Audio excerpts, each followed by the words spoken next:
過去幾年咧，我哋成日都講中西醫協同發展，咁實際上係點嘅咧？我哋唔可以淨係口號噶嘛，真係要做。咁如果真係落地嘅時候咧，我希望可以見得到嘅咧，就係我哋喺社區入邊一個病人，佢有一個疾病，譬如就糖尿病啦。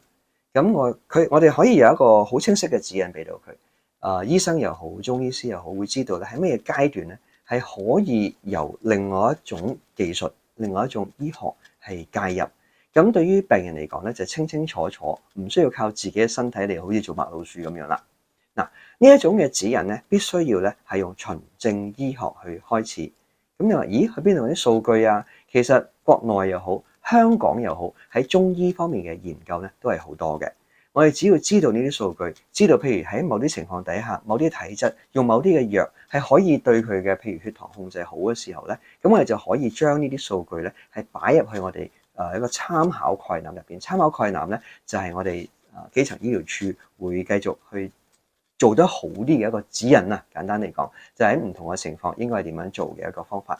咁如果你可以將中醫加咗落個參考概覽嘅時候咧，大家跟住嚟做咧就會容易好多啦。